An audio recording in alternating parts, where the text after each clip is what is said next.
জাকাত এবং দান, মানুষ যেমন নেশাব পরিমাণ সম্পদ সময়টা পূরণ হলে এরপরে মানুষ সেটাকে জাকাত দেয়, এরপরে দানটা, দুটির মধ্যে পার্থক্য কি আপনি যদি বলতেন?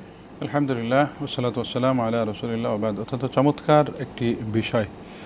রমাদান আল করিমের সাথে সাধারণ দানের ওতপ্রোত সম্পর্ক রয়েছে। জাকাতকে আমরা রমজানের সাথে সম্পর্ক যুক্ত করে ফেলেছি। আচ্ছা, আমাদেরকে মনে রাখতে হবে ইসলামের 5টি মৌলিক স্তম্ভ, সেই স্তম্ভের একটি হলো রমাদান, একটি হলো জাকাত। রমজানের এই গোটা মাস এটা রোজার প্যাকেজ। আর এই মাসে আল্লাহ রাব্বুল আলামিন বান্দার নেক আমলের বিপরীতে নফলকে ফরজ তুল্য অন্য মাসের, এবং ফরজকে 7 থেকে 70, 70 থেকে আনলিমিটেড সওয়াব আল্লাহ রাব্বুল আলামিন দিয়ে থাকেন।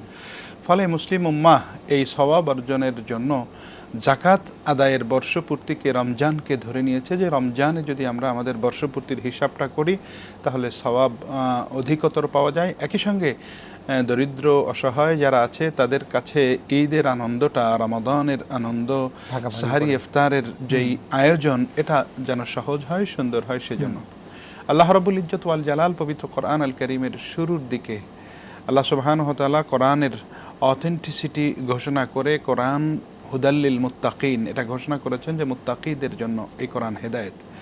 মুত্তাকি কারা, সেটার ডেফিনেশন আল্লাহ রাব্বুল আলামিন দিয়েছেন, আল্লাযীনা ইউমিনুনা বিল গায়বি ওয়া ইউকিমুনাস সালাহ ওয়া মিম্মা রাযাকনাহুম ইউনফিকুন। আল্লাহ রাব্বুল আলামিন এই জায়গায় মুত্তাকিদের গুণাবলীর ভিতরে একটি বলেছেন ওয়া মিম্মা রাযাকনাহুম ইউনফিকুন।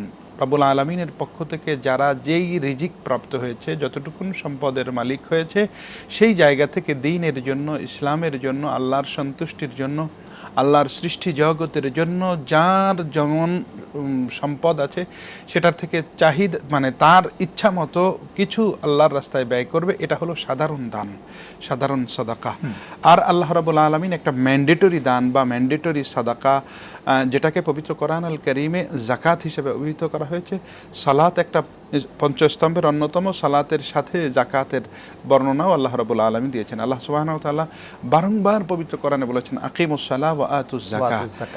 একই সঙ্গে একটি রয়েছে সাদাকাতুল ফিতর, জাকাত আদায় করা। এটি হলো নিসাব পরিমাণ সম্পদ যদি কোনো ব্যক্তির কাছে 1 বছর পর্যন্ত কন্টিনিউ অতিরিক্ত থাকে নিজের ব্যয় নির্বাহ করার পরে, অথবা নিজের ব্যয় নির্বাহের পরে বছরের একটা সময় তো শুরু ধরতে হয়, সেই সময়টিতে ছিল যে নেশাব পরিমাণ সম্পদ 7.5 ভরি স্বর্ণের মূল্যমান, অথবা স্বর্ণ, অথবা 52.5 ভরি রৌপ্যের মূল্যমান, অথবা রৌপ্যের পরিমাণ যদি কারো কাছে এখন এই রমজানে যদি অতিরিক্ত থাকে, এটা বিগত 1 বছর ধরে ছিল না, 2-3 মাস 4 মাস হলো মাত্র সে মালিক হয়েছে, তখন তাকে একটা বছরের শুরু গণনা করতে হবে। এখন এটা আছে, এরপরে দেখা গেল 6 মাস পরে এটার কিছু কমে গেছে, আবার 9 মাস পরে আবার কিছু বেড়েছে, আবার আগামী রমজানে আসতে আসতে এই পরিমাণ সম্পদ তার কাছে আছে সমস্ত ব্যয় নির্বাহ করে।